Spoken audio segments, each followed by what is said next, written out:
숲길을 천천히 걷는 제자의 발걸음이 있었습니다.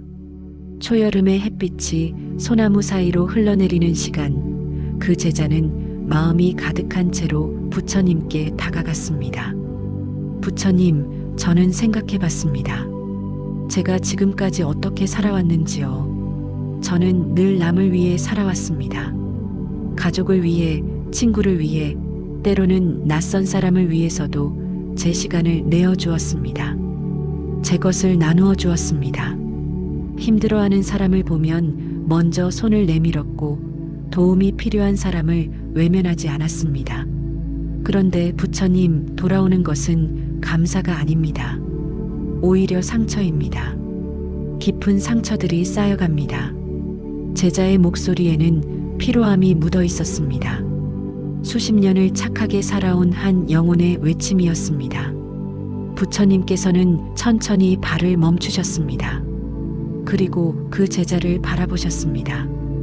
오랫동안 바라보신 후에야 조용히 말씀하셨습니다. 너의 착함은 아름답다. 정말이다. 그 착함이 얼마나 순수했는지, 얼마나 많은 사람들에게 닿았는지 나는 본다. 그것을 부정하지 않는다. 하지만 내가 너에게 물어보겠노라. 내 착함 속에 지혜가 있었는가? 부처님의 질문이 공기 속에 떠 있었습니다.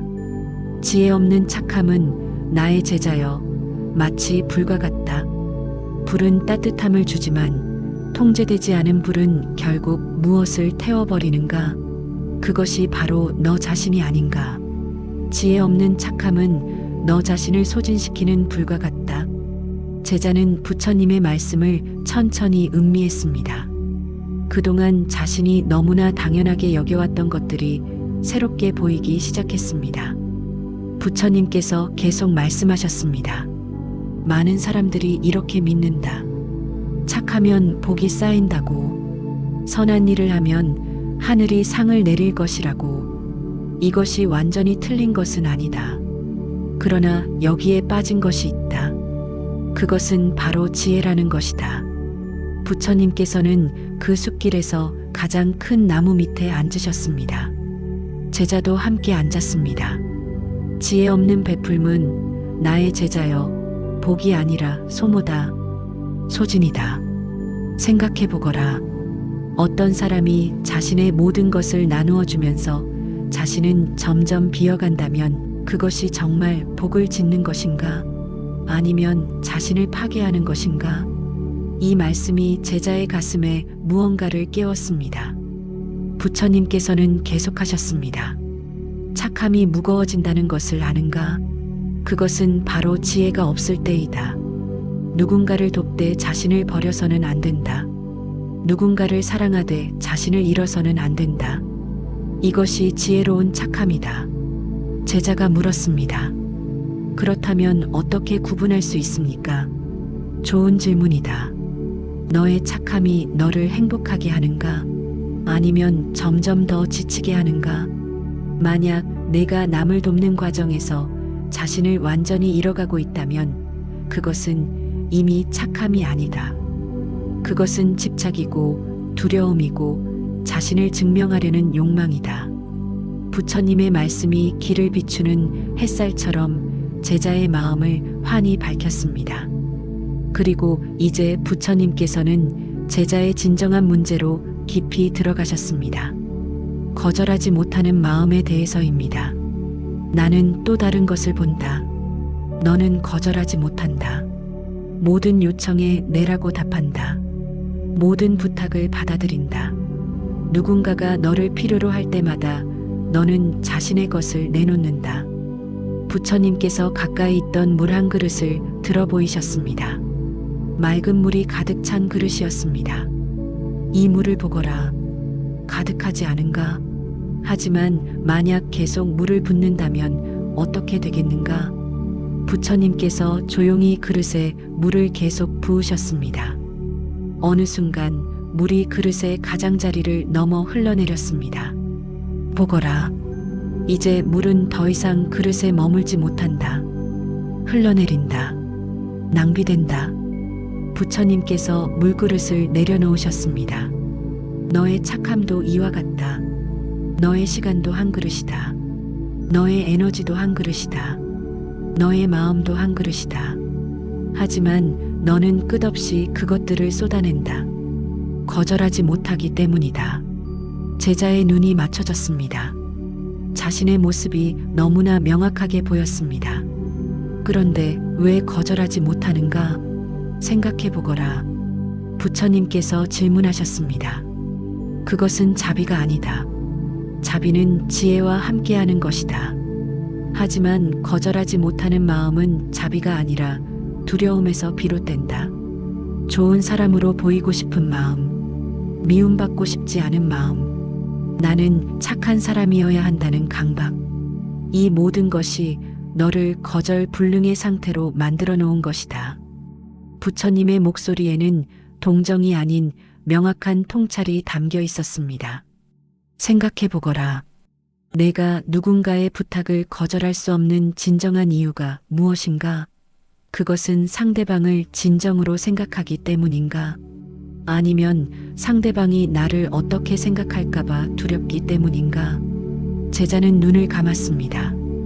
그 질문이 가슴 깊숙이 들어갔기 때문입니다. 바로 거기서 나의 제자여, 복은 조용히 자리를 떠나기 시작한다. 너를 채우는 것이 아니라 비우는 거절 불능의 삶 속에서 복은 더 이상 자리를 잡지 못한다. 복은 자신을 존중하는 사람에게만 머문다. 그리고 자신을 존중한다는 것은 아니오라고 말할 수 있다는 뜻이기도 하다.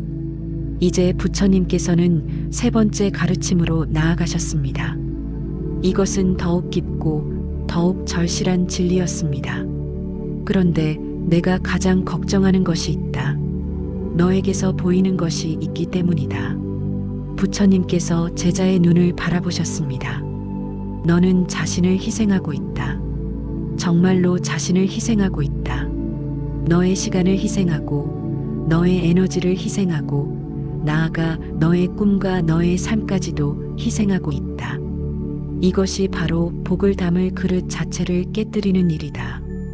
부처님의 말씀이 울렸습니다. 어떤 제자가 나에게 말했다. 저는 늘 남을 먼저 생각했습니다라고. 그러자 나는 고개를 저었다. 왜일까? 그것이 나쁜 말이기 때문이 아니다. 하지만 그 말 속에 담긴 삶이 너무나 피폐했기 때문이다. 부처님께서 제자의 가슴을 가리키셨습니다. 자신을 비우면서까지 주는 것은 나의 제자여, 복을 짓는 것이 아니라 복을 흘리는 것이다. 빈 그릇은 더 이상 나눌 수 없다. 그것을 아는가? 빈 우물에서는 물을 기를 수 없다는 것을 말이다. 제자가 물었습니다. 그렇다면 제가 남을 돕지 말아야 한다는 뜻입니까? 아니다. 그것이 아니다. 나의 뜻을 잘못 이해하지 마라. 나는 너더러 남을 버리라고 하지 않는다. 하지만 자신을 버려서까지 남을 돕지는 말라는 것이다. 그 차이를 아는가? 부처님께서 계속 가르치셨습니다. 자신을 돌보는 것은 이기심이 아니다. 그것을 명심하거라. 자신을 돌보는 것은 이기심이 아니라 복이 머무를 자리를 만드는 일이다. 아프면서 누군가를 돌볼 수 있는가? 빈 마음으로 누군가를 채워줄 수 있는가? 아니다. 부처님께서 천천히 일어나셨습니다. 제자도 따라 일어났습니다. 진정한 깨달음을 원한다면 이것을 기억하거라. 자신을 소중히 여기는 사람만이 남도 소중히 여길 수 있다. 자신을 존중하는 사람만이 남도 존중할 수 있다. 자신이 챙겨지지 않은 사람의 손에서는 남에 대한 배려도 결국 거짓이 된다. 이제 네 번째 깨달음입니다. 부처님께서 더욱 고요하고 명확하신 목소리로 말씀하셨습니다. 너는 혹시 모든 사람을 같은 마음으로 대하고 있지 않은가? 제자는 고개를 끄덕였습니다. 부처님께서 말씀하셨습니다. 그것도 착함의 무게를 더하는 일이다. 모든 인연이 같은가? 모든 사람이 너의 노력에 감사하는가? 모든 관계가 서로를 존중하는가? 숲이 더욱 고요해졌습니다. 감사를 모르는 사람은 복을 담을 그릇이 없다. 이 진리를 기억하거라. 어떤 그릇이든 그것이 견고하려면 존중이 필요하고 감사가 필요하다. 그런데 감사가 없다면? 존중이 없다면? 아무리 많은 것을 붓는다 해도 그것은 모두 사라진다. 부처님께서 숲을 바라보셨습니다. 그릇이 없는 곳에 물을 계속 붓는다면 결국 물은 모두 사라진다. 흙에 스며들고 햇빛에 증발한다. 더 이상 물이 아닌 것이 된다. 복도 마찬가지이다. 존중 없는 인연 속에서, 감사 없는 관계 속에서 복은 머물지 못한다. 부처님께서 제자에게로 눈길을 돌리셨습니다. 너는 감사하지 않는 사람들에게 계속 주고 있지 않은가? 너의 노력을 당연하게 여기는 사람들에게 계속 베풀고 있지 않은가? 그것은 아무도 감사하지 않는 자의 몸짓이다. 제자의 눈빛이 달라졌습니다. 비로소 자신이 어디서 실수했는지 보이기 시작했습니다. 부처님께서는 마지막으로 5번째 가르침을 주셨습니다. 이것은 가장 절실한 깨달음이었습니다. 너는 혹시 어떤 사람을 붙잡고 있지 않은가? 변할 의지가 없는 사람을 말이다. 제자의 얼굴이 창백해졌습니다. 나는 본다. 너는 누군가를 기다리고 있다. 그들이 변할 때까지, 그들이 감사하게 될 때까지, 그들이 좋아져 줄 때까지. 이것이 바로 집착이다. 부처님께서 조용하지만 명확하게 말씀하셨습니다. 내가 물어보겠노라.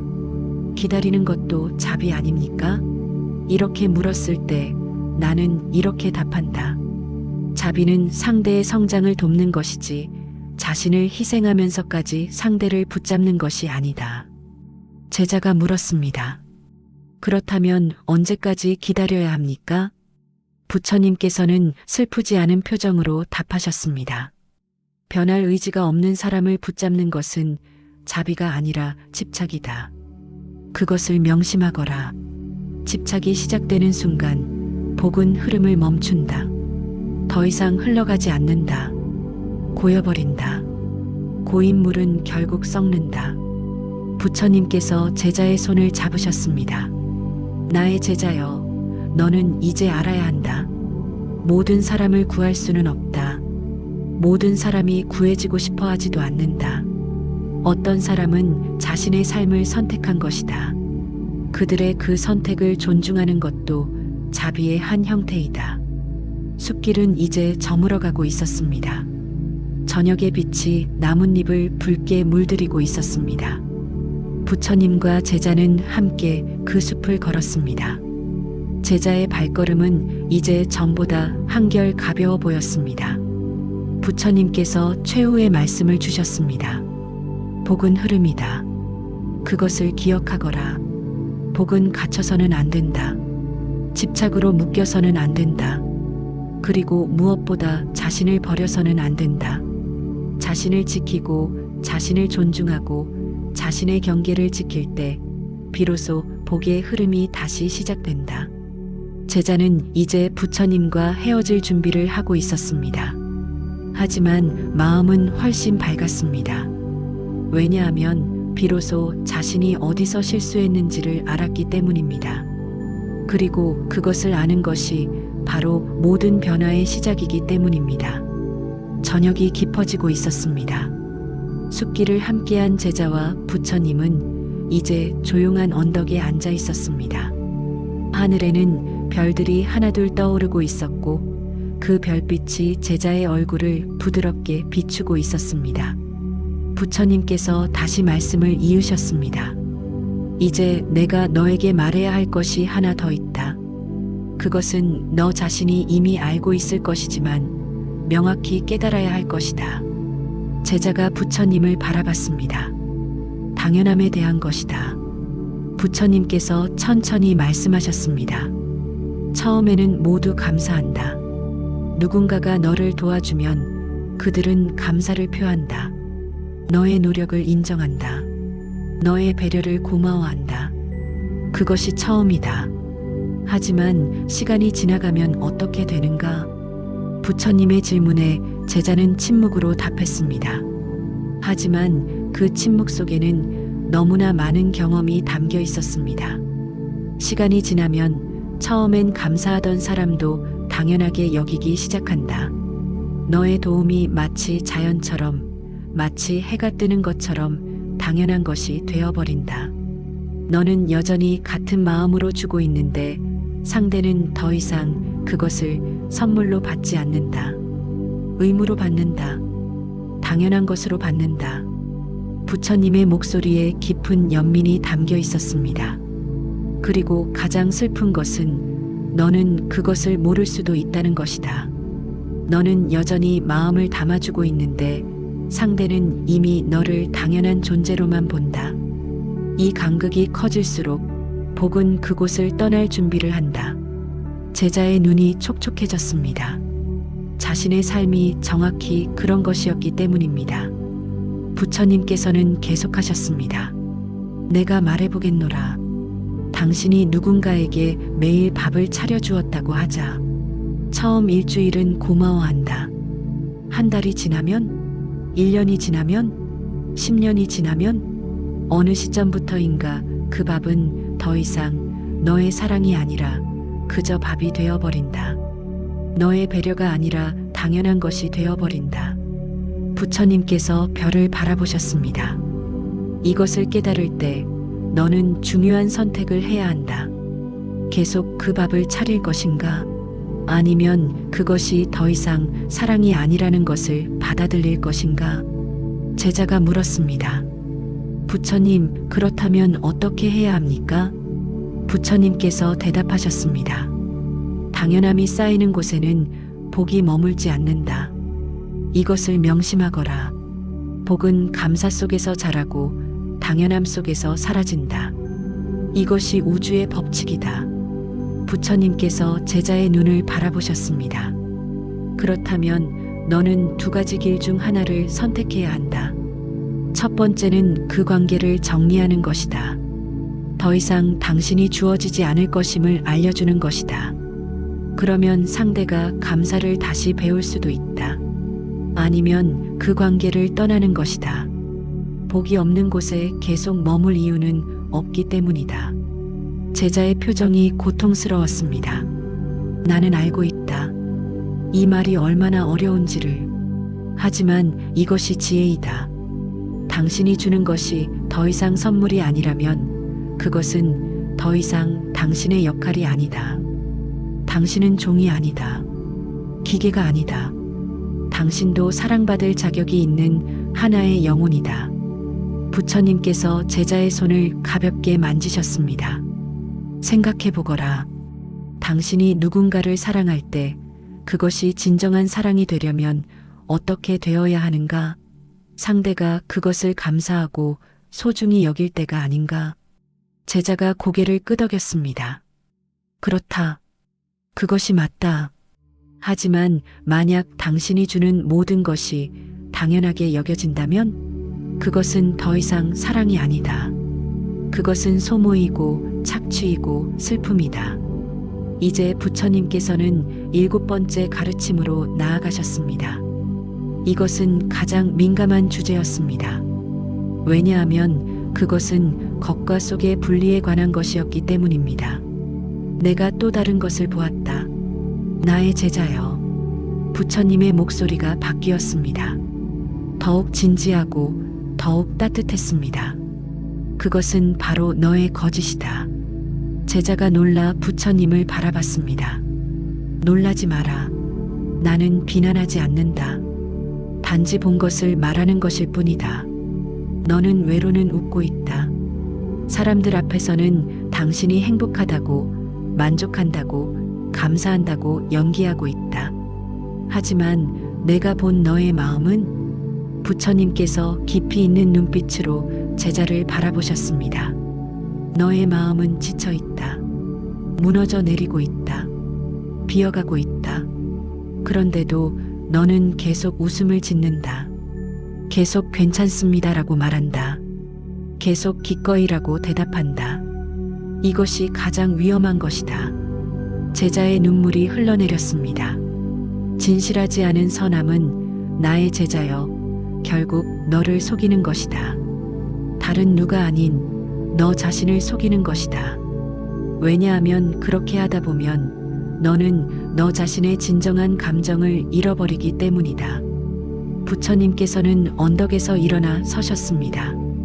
제자도 따라 일어났습니다. 생각해 보거라. 하루하루를 거짓으로 살아간다는 것은 무엇인가? 겉으로는 웃고 있지만 마음은 우는 것. 겉으로는 좋습니다라고 말하지만 속으로는 싫습니다라고 외치는 것. 이것이 얼마나 많은 에너지를 소비하는가? 부처님의 목소리에 깊은 의미가 담겨 있었습니다. 복은 진실한 마음에만 머문다. 억지로 만든 착함은 시간이 지나면서 결국 너의 마음을 무너뜨린다. 그것은 마치 집에 균이 피는 것처럼 차츰차츰 너의 영혼을 썩게 만든다. 제자가 물었습니다. 그렇다면 제가 어떻게 해야 합니까? 부처님, 지금까지 연기해온 이 착함을 어떻게 버려야 합니까? 부처님께서 부드럽게 말씀하셨습니다. 처음부터 다시 시작하는 것이다. 너는 이제 너 자신의 진정한 감정을 느껴야 한다. 싫으면 싫다고, 피곤하면 피곤하다고, 힘들면 힘들다고 말하는 법을 배워야 한다. 그것이 바로 진실이다. 그리고 진실 위에만 진정한 선함이 세워진다. 부처님께서 별들을 가리키셨습니다. 저 별들을 보거라. 그들은 밤하늘에서 자신의 빛을 내뿜는다. 거짓 없이, 연기 없이 순수한 자신의 빛으로만 밤을 밝힌다. 너도 그렇게 되어야 한다. 거짓 없이 너 자신의 순수한 진실로만 세상을 대면해야 한다. 제자가 물었습니다. 하지만 그렇게 되면 사람들이 나를 배척하지 않을까요? 부처님께서 대답하셨습니다. 그럴 수도 있다. 하지만 그것은 너의 문제가 아니다. 너의 진실을 받아들이지 못하는 사람은 이미 거짓의 너를 좋아한 것이다. 진정한 관계는 진정한 너와만 이루어진다. 가면을 쓴 너와의 관계는 언제나 깨진다. 이제 부처님께서는 8번째 깨달음으로 나아가셨습니다. 이것은 가장 근본적인 진리였습니다. 내가 마지막으로 너에게 말해야 할 것이 있다. 부처님께서 제자를 정면으로 바라보셨습니다. 그것은 바로 너 자신에 대한 것이다. 제자의 숨이 깊어졌습니다. 너는 자신을 소중히 여기는가? 부처님의 질문이 공기를 가르고 제자의 마음으로 들어왔습니다. 나는 본다. 너는 남을 많이 소중히 여긴다. 하지만 너 자신을 소중히 여기는가? 정말로? 제자는 대답할 수 없었습니다. 조용한 침묵이 벌써 답이 되어 있다. 너는 자신을 소중히 여기지 않는다. 부처님께서 천천히 말씀하셨습니다. 내가 너에게 이렇게 말하겠노라. 너 자신을 존중하지 않으면 세상도 너를 존중하지 않는다.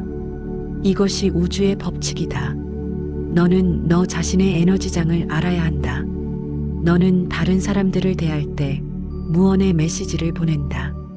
그 메시지가 나는 나 자신을 소중히 여긴다라면 사람들도 너를 소중히 여긴다. 하지만 그 메시지가 나는 나를 무가치하다고 생각한다라면 부처님이 잠시 멈추셨습니다. 사람들도 너를 무가치하게 취급한다. 그것이 얼마나 슬픈 법칙인가? 제자의 마음이 철렁했습니다. 그것은 자신의 삶의 모든 것을 설명해 주는 듯 했습니다.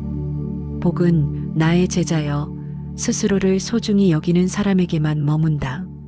이것을 명심하거라. 복이 문을 두드릴 때 그 문을 열 수 있는 사람은 자신을 환영할 만한 가치가 있다고 믿는 사람뿐이다. 하지만 너는 어떤가? 너는 복이 와도 저는 받을 자격이 없습니다라고 말하지 않을까? 부처님의 말씀이 맞았습니다. 제자는 여러 번 그렇게 했습니다. 자신을 버리는 순간 복도 함께 떠난다. 이것을 기억하거라. 복과 저주는 같은 집에 동시에 머물 수 없다. 그리고 너 자신을 저주하는 마음과 함께 복은 결코 머물 수 없다. 부처님께서 다시 앉으셨습니다. 제자도 옆에 앉았습니다. 그렇다면 너는 어떻게 해야 하는가? 첫째, 너 자신을 거울처럼 바라보아야 한다. 그리고 그 거울 속에 너에게 묻거라. 나는 진정으로 나 자신을 소중히 여기는가? 라고. 그 답이 아니오라면 지금부터 시작하거라. 너 자신을 소중한 사람처럼 대하는 것을 말이다. 부처님께서 제자의 손을 잡으셨습니다. 둘째, 너의 경계를 지켜야 한다. 경계란 무엇인가? 그것은 너의 시간, 너의 에너지, 너의 마음을 누구에게 줄 것이고 누구에게는 주지 않을 것인가를 결정하는 것이다. 경계가 없으면 너는 침입당한다. 약탈당한다. 점령당한다. 이것을 허용하면서 너는 어떻게 자신을 소중히 여길 수 있는가? 이제 부처님께서는 9번째 가르침으로 들어가셨습니다. 이것은 모든 가르침의 정점이었습니다. 나의 제자여, 이제 나는 너에게 가장 중요한 것을 말해야 한다. 그것은 모든 것을 종합하는 깨달음이다. 부처님의 목소리가 신성해 보였습니다. 별빛이 더욱 밝게 내려오는 것 같았습니다. 진짜 착함은 어디에 세워지는가? 부처님이 물으셨습니다. 그것은 경계 위에 세워진다. 부처님께서 명확하게 대답하셨습니다. 나의 제자가 나에게 물었다. 그렇다면 어떻게 살아야 합니까? 라고. 그러자 나는 이렇게 가르쳤다. 지혜로운 사람은 줄 때와 멈출 때를 안다고 말이다. 부처님께서 제자의 눈을 들어보라고 하셨습니다. 저 하늘을 보거라. 별들이 빛나지 않는가? 하지만 별들이 자신의 모든 빛을 한순간에 다 쏟아내는가? 아니다. 별들은 밤새 꾸준히 빛난다. 균형 있게, 지속적으로. 그리고 별빛은 우리에게 방해가 아니라 안내가 된다. 왜냐하면 별들이 자신의 빛을 조절하기 때문이다. 부처님께서 일어나셨습니다. 착함도 이와 같다. 모든 것을 주는 사람이 아니라 지혜롭게 줄 수 있는 사람이 복을 지킨다. 언제 베풀어야 하고 언제 멈춰야 할지 아는 것. 누구에게 줘야 하고 누구에게는 아닌지 아는 것. 이것이 진정한 착함이다. 제자가 물었습니다. 부처님, 그렇다면 어떻게 그것을 배울 수 있습니까? 부처님께서 대답하셨습니다. 첫째, 너의 내부 음성을 들어야 한다. 너는 지금 무엇을 느끼는가? 행복한가? 부담스러운가? 그 감정을 무시하지 말고 들어야 한다. 만약 부담스럽다면 멈춰야 할 신호이다. 부처님께서 계속하셨습니다. 둘째, 결과를 보아야 한다. 너의 베풀미 상대를 성장시키는가? 아니면 의존하게 만드는가? 만약 상대가 너에게 의존하기만 하고 스스로 성장하지 않는다면 그것은 베풀미 아니라 손상이다. 멈춰야 한다. 부처님께서 언덕의 끝에 서셨습니다. 제자도 따라섰습니다. 셋째, 너의 복이 줄어들고 있지 않은지 살펴보아야 한다. 너의 마음이 점점 황폐해지지 않는가? 너의 에너지가 떨어지지 않는가? 너의 인생이 멈추지 않는가? 만약 그렇다면 뭔가 잘못되었다는 신호이다. 그때는 멈출 때이다. 제자가 조용히 고개를 끄덕였습니다. 이제 부처님께서는 마지막 10번째 가르침을 주셨습니다. 이것은 모든 가르침의 결론이자 동시에 새로운 시작이었습니다. 나의 제자여, 모든 것이 끝나갈 무렵 나는 마지막으로 이것을 너에게 말해야 한다. 부처님의 목소리가 매우 부드러워졌습니다. 거의 노래하는 것처럼 말씀하셨습니다. 복은 너를 소중히 여길 때 비로소 너에게 머문다. 부처님께서 제자의 어깨에 손을 놓으셨습니다. 착함은 미덕이다. 나는 이것을 결코 부인하지 않는다. 하지만 자신을 잃는 착함은 더 이상 미덕이 아니다.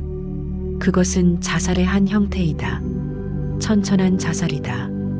누군가를 돕기 위해 자신을 버린다는 것은 결국 누구도 도울 수 없는 너라는 존재를 만드는 것이다. 부처님께서 제자를 안고 있듯 말씀하셨습니다. 자신을 지키는 순간 복은 다시 당신 곁으로 돌아온다. 이것이 우주의 약속이다. 너는 충분히 좋다. 너는 충분히 귀하다. 너는 너로만으로 존재의 이유가 있다. 다른 누군가를 위해서가 아니라 너 자신 때문에. 제자의 눈물이 흘러내렸습니다. 하지만 이번의 눈물은 슬픔의 눈물이 아니었습니다. 오래되었던 짐을 내려놓는 해방의 눈물이었습니다. 이제 넌 알아야 한다.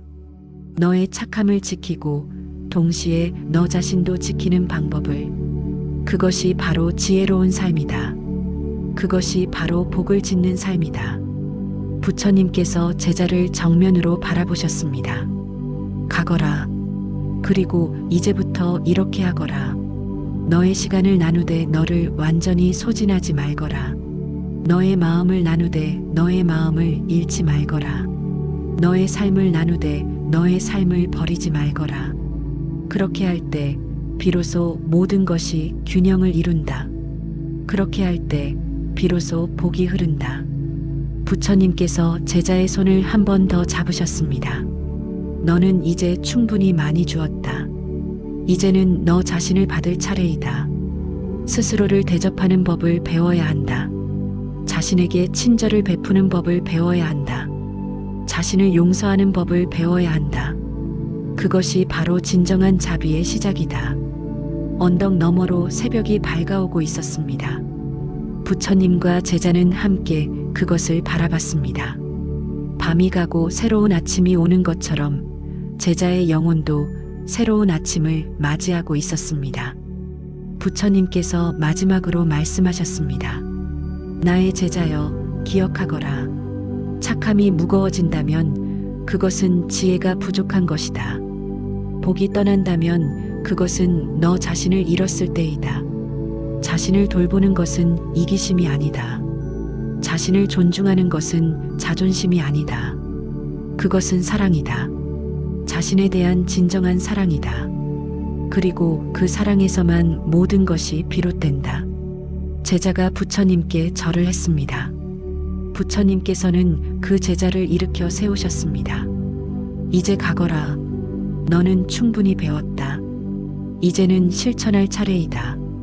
천천히 그리고 자신에게 친절하게 너 자신을 지키면서 남도 도와주는 법을 배워가거라. 그것이 바로 진정한 영혼의 성장이다. 제자가 부처님과 헤어져 내려가고 있었습니다.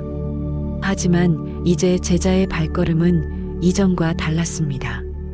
더 이상 무거운 짐을 진 사람의 발걸음이 아니었습니다. 자신의 삶을 되찾은 사람의 발걸음이었습니다. 시청해 주셔서 감사합니다. 나무 아미타불 관세음보살